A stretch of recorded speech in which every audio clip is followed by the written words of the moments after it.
A tough day. This evening in Kabul, as you all know, terrorists attacked that we've been talking about and worried about, that the intelligence community has assessed, has undertaken an attack by a group known as ISIS-K. Took the lives of American service members standing guard at the airport and wounded several others seriously. He had also wounded a number of civilians, and civilians were killed as well.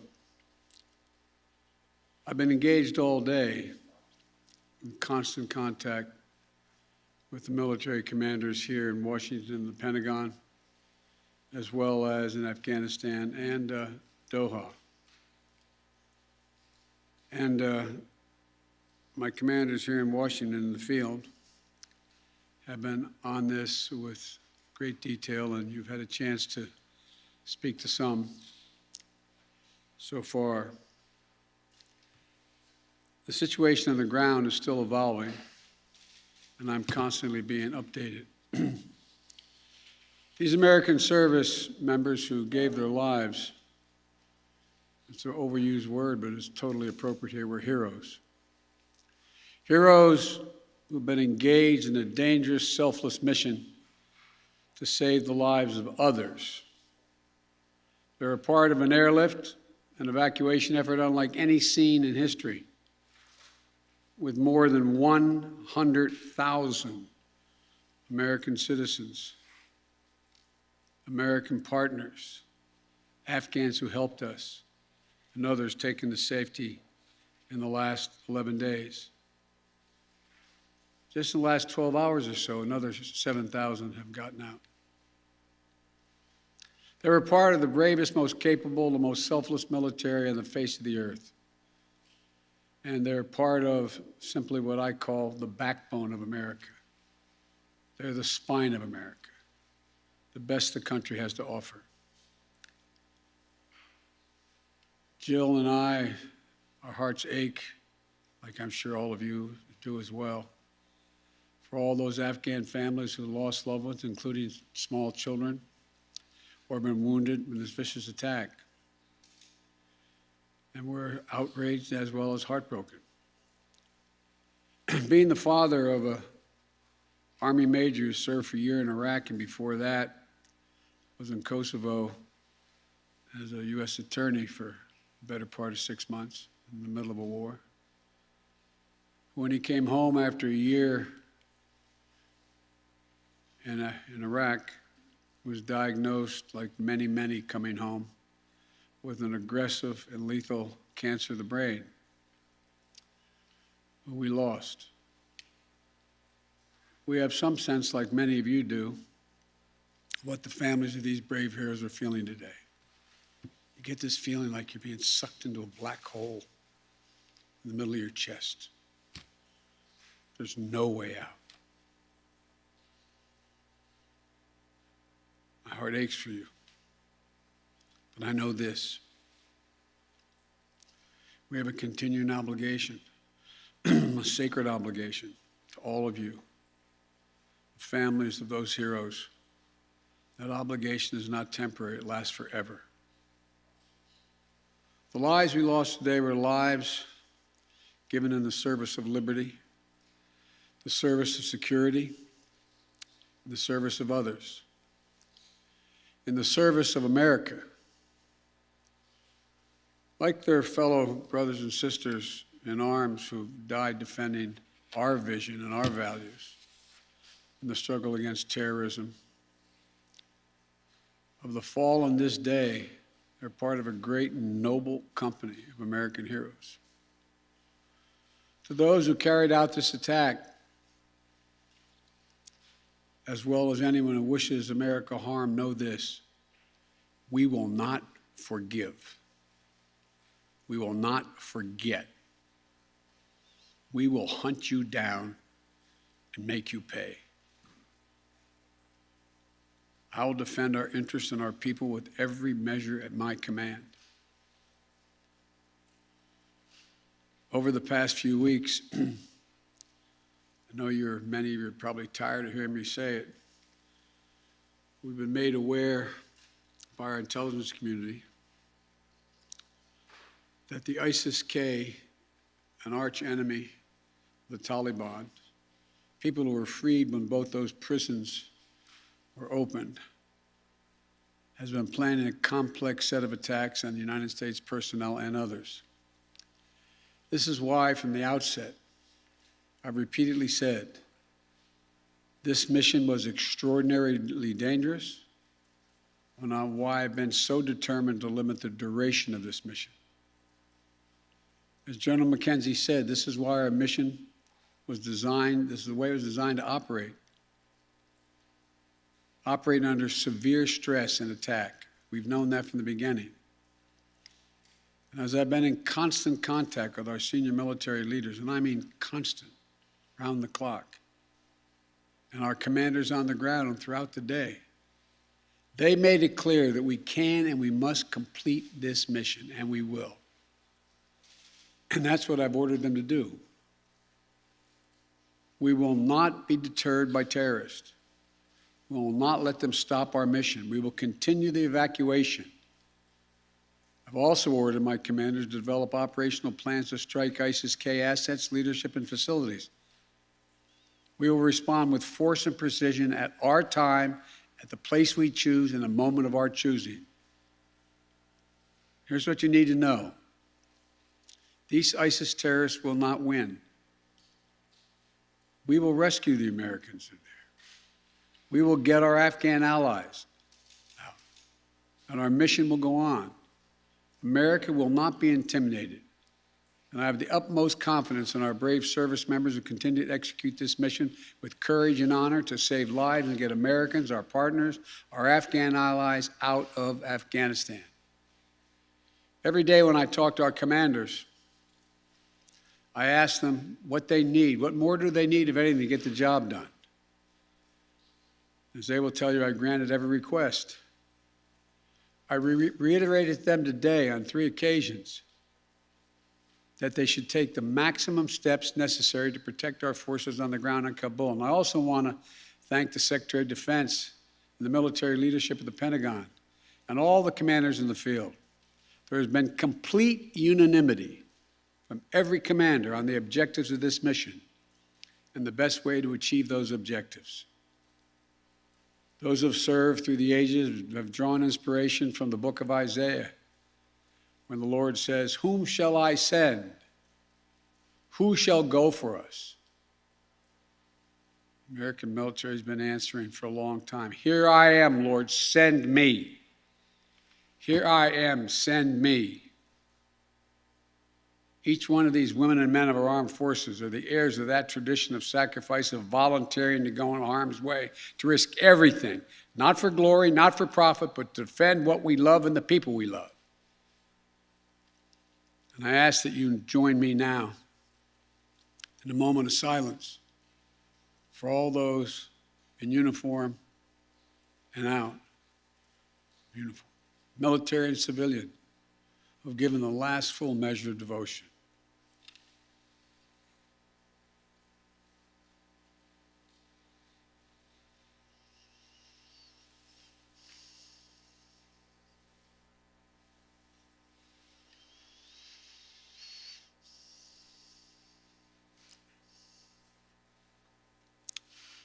Thank you.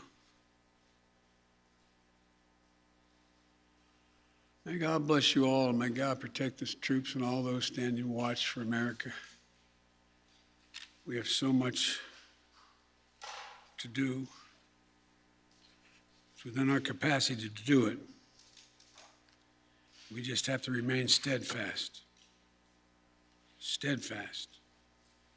We will complete our mission, and we will continue after our troops have withdrawn to find means by which we can find any American who wishes to get out of Afghanistan. We will find them and we will get them out. Ladies and gentlemen, they gave me a list here The first person I was instructed to call on was Kelly O'Donnell of NBC. You have said leaving Afghanistan is in the national interest of the United States. After today's attack, do you believe you will authorize additional forces to respond to that attack inside Afghanistan? And are you prepared to add additional forces to protect those Americans who remain on the ground carrying out the evacuation operation? I've instructed the military, whatever they need, if they need additional force, I will grant it. But the military, from the chairman of the Joint Chiefs, the commanders in the field, have all contacted me one way or another, usually by letter, saying they subscribe to the mission as designed to get as many people out as we can within the time frame that is allotted. That is the best way, they believe, to get as many Americans out as possible and others. And with regard to finding, tracking down the ISIS leaders who ordered this, we have some reason to believe we know who they are, not certain, and we will find ways of our choosing without large military operations to get them wherever they are. Trevor, Reuters. Thank you, Mr. President. There's been some criticism, even from people in your party, about the dependence on the Taliban to secure the perimeter of the airport. Do you feel like there was a mistake made in that regard? No, I don't. Look, I think General McKenzie handled this question very well. The fact is that we're in a situation, we inherited a situation, particularly since, as we all know, that the Afghan military collapsed 11 days before, in 11 days, that it is in the interest of, as McKenzie said, in the interest of the Taliban, that, in fact, ISIS-K does not metastasize beyond what it is, number one. And number two, it's in their interest that we are able to leave on time, on target. And as a consequence of that, the major things we've asked them, moving back the perimeter, giving more space between the wall, stopping vehicles from coming through, et cetera, searching people coming through. It is not what you'd call a tightly commanded, regimented operation like the U.S. is, the military is, but they're acting in their interest. And so, by and large, and I've asked this same question to military on the ground, whether or not it's a useful exercise. No one trusts them. We're just counting on their self-interest to continue to generate their activities. And it's in their self-interest that we leave when we said, and that we get as many people out as we can. Like I said, even in the midst of everything that happened today, over 7,000 people we've gotten out, over 5,000 Americans over. So it's not a matter of trust, it's a matter of mutual self-interest. And, but there is no evidence thus far that I've been given as a consequence by any of our commanders in the field that there has been collusion between the Taliban and ISIS in carrying out what happened today, both in front of the hotel and what is expected to continue for beyond today. Amir, Associated Press. Thank you, Mr. President. You have spoken, again, powerfully about your own son and the weight of these decisions. With that in mind, and also what you've said, that the longer we stay, the more likelihood that there would be a major attack. How do you weigh staying even one more day, considering what's happened? Because I think what America says matters. What we say we're going to do in the context in which we say we're going to do it, that we do it, unless something exceptional changes. There are additional American citizens. There are additional green card holders. There are additional personnel of our allies. There are additional SIV card holders. There are additional Afghans that have helped us. And there are additional groups of individuals that have been contacted us, from women's groups to NGOs and others, who have expressly indicated they want to get out and have gathered in certain circumstances in groups, on buses and other means. That still presents the opportunity for, in the next several days between now and the 31st, to be able to get them out. And our military, and I believe, to the extent that we can do that, knowing the threat, knowing that we may very well have another attack, the military has concluded that's what we should do. I think they're right. I think they're correct. And after that, we're going to be in a circumstance where will be, I believe, numerous opportunities to continue to provide access for additional persons to get out of Afghanistan, either through means that we provide and/or are provided through in cooperation with the Taliban. They're not good guys, the Taliban. We're not suggesting that at all. But they have keen interest. As many of you have been reporting, they very much would like to figure out how to keep the airport open. They don't have the capacity to do it. They very much are trying to figure out whether or not they can maintain what is the portion of an economy that has become not robust, but fundamentally different than it had been.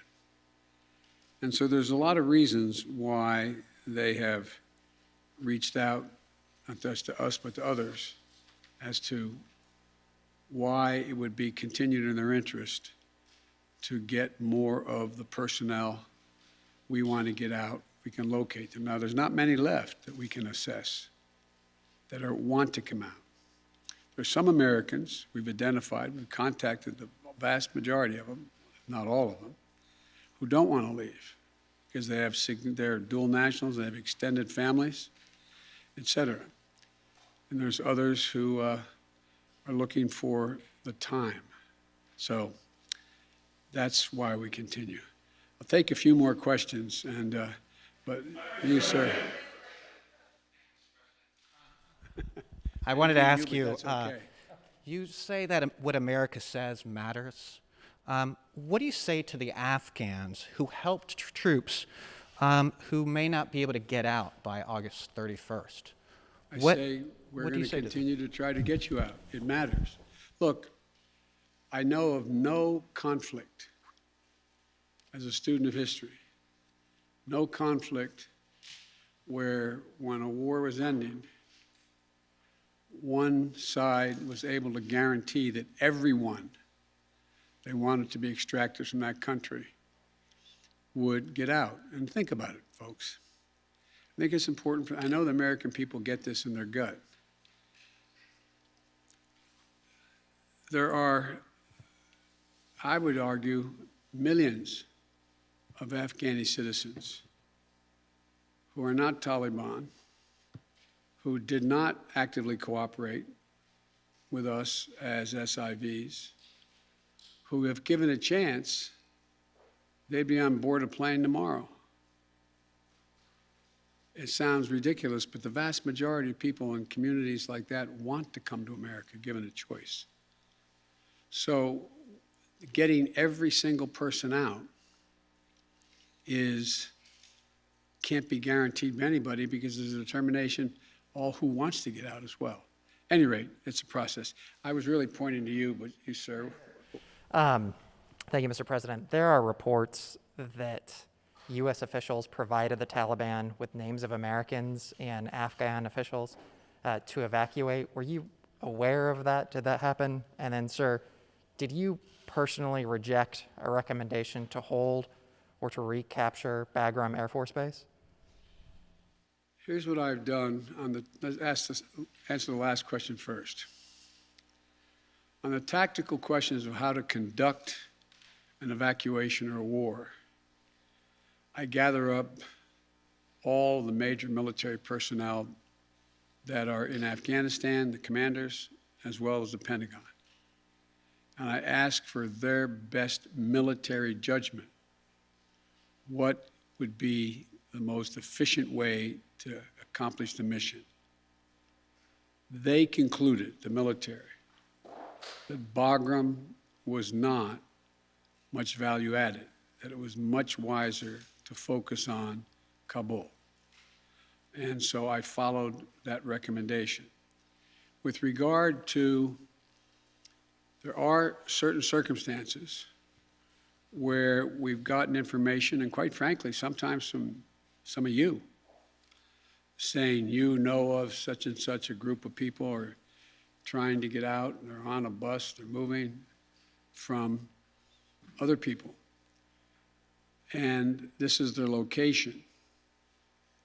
And there have been occasions when our military has contacted their military counterparts in the Taliban and said, this, for example, this bus is coming through with X number of people on it, made up of the following group of people.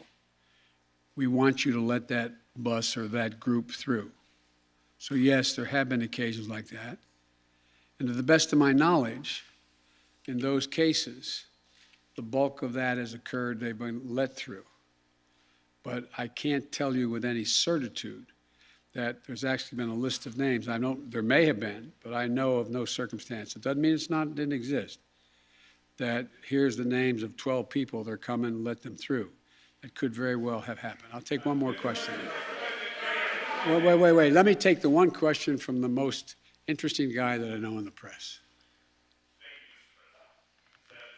That's you.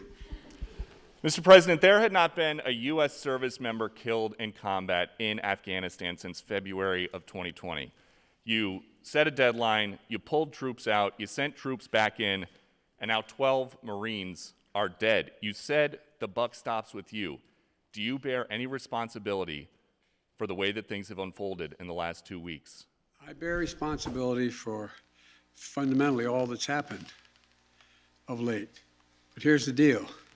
You know, I wish you'd one day say these things. You know as well as I do that the former president made a deal with the Taliban that he would get all American forces out of Afghanistan by May 1. In return, the commitment was made, and that was a year before. In return, he was given a commitment that the Taliban would continue to attack others, but would not attack any American forces. Remember that? I'm being serious.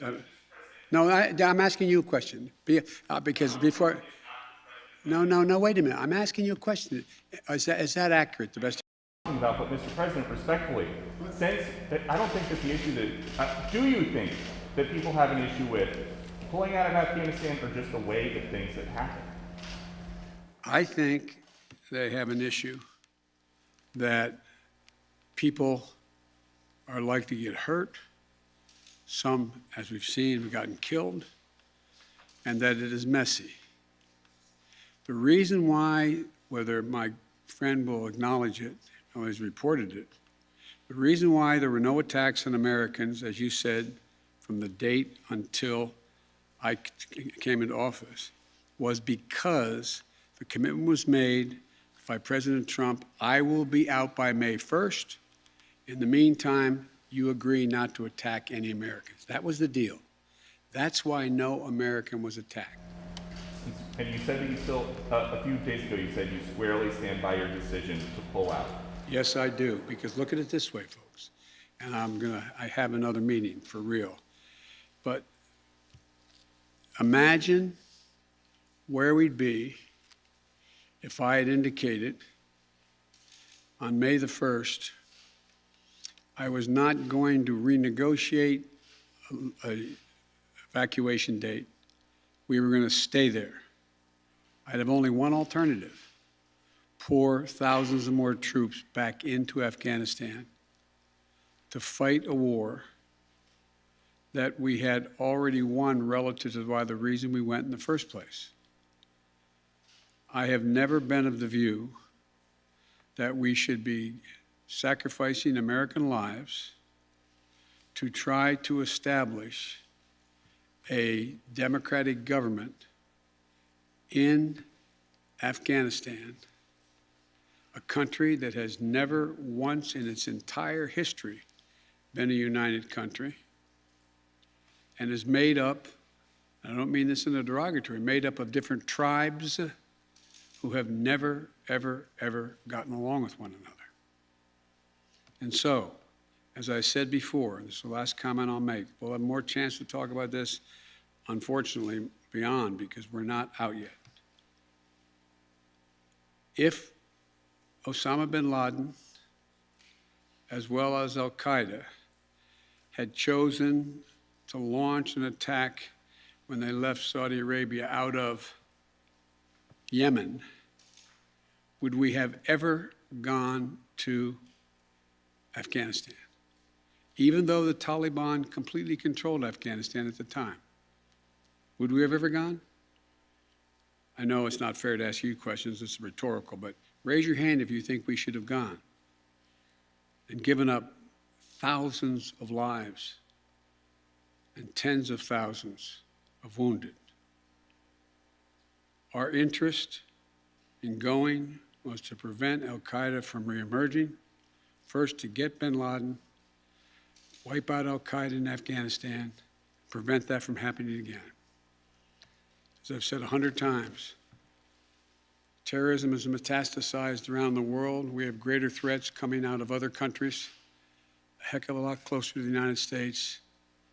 We don't have military encampments there. We don't keep people there. We have over-the-horizon capability to keep them from going after us.